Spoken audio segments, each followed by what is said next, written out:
Recording is These are my note cards.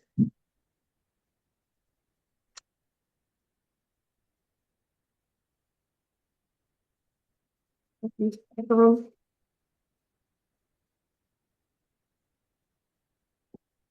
I think that's good enough. Get down. As I previously was a high school and collegiate athlete, I heard for many years how important sleep was. From coaches, trainers, parents, all telling me, make sure you get your rest. You need to rest to recover. But I never really knew how deeply rest came into recovery. Stanford did a study with their men's basketball team and let them each get 10 full hours of sleep for a week straight and saw how their performance changed at practice. Their full court and half court sprints increased in time, and their 3-point and free throw shots accuracy increased by 9%.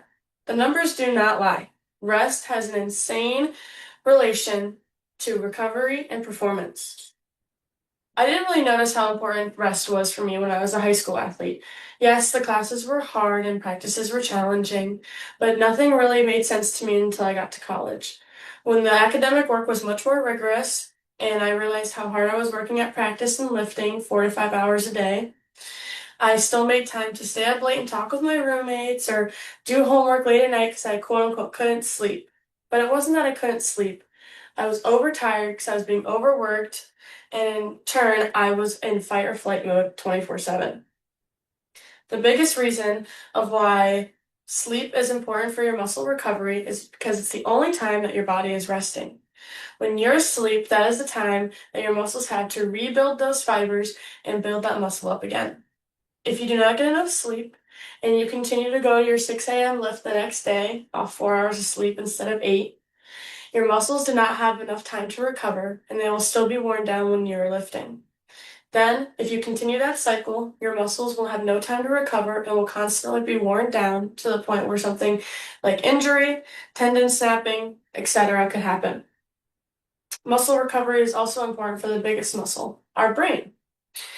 Memory consolidation has a big play into rest. When you go through your day-to-day life, you're installing information into your brain 24/7.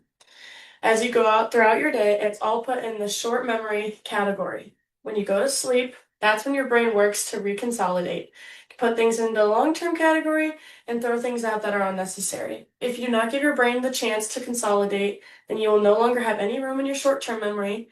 Go on the next day to try to stuff it with more information, and there will be no room. You will not be able to remember new info.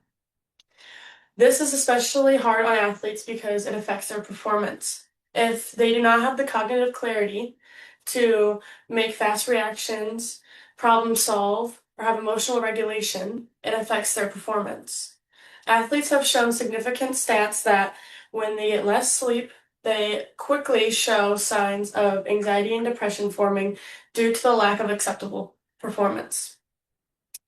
A tennis club actually did a research project where they had their players, who volunteered obviously, do 1 week of sleep deprivation and 1 week of a full night's rest.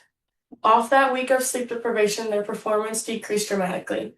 Their serving accuracy was down by 53%, and many athletes reported that their mental health was struggling just as much as their physical health. They reported signs of anxiety and depression due to how badly they were playing. I saw an ad while I was doing research for this sleeping report, and Chili Pet came up. They only had NFL players and NBA players and major athletes quoting and saying how good their mattresses were on their website. So I clicked on it. Their main slogan was sleep colder, sleep deeper. Deep sleep has a big play into muscle and cognitive recovery.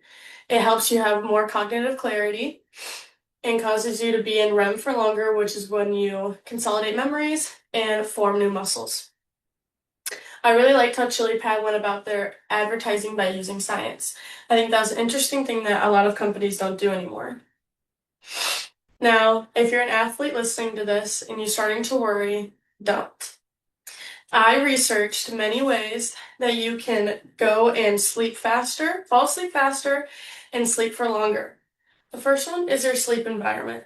I make sure to have curtains like this, blackout curtains, to have a deep sleep because the darker and the colder your room is, the more likely you are to have a comfortable sleep environment and therefore sleep longer.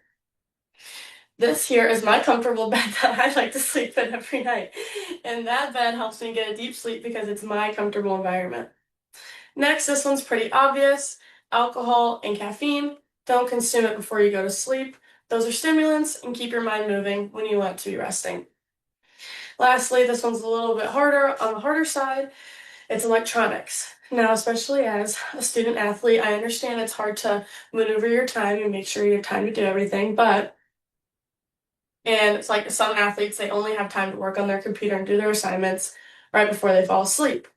However, having your electronics out keeps your circadian rhythm off and then you fall asleep. It's harder for you to fall asleep.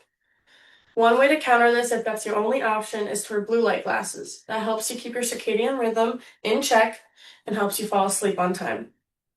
Next, this one's my personal favorite. The only thing I do in my bed is sleep. I do not eat in my bed, study in my bed, do homework, read, go on my phone.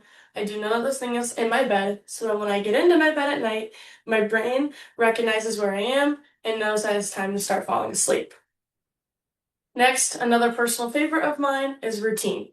I make sure to have not perfect, and it doesn't have to be exact every single night, but a consistent routine that you know you will follow every night before you go to sleep. It's okay if it varies here and there, but mostly consistent throughout your weekdays.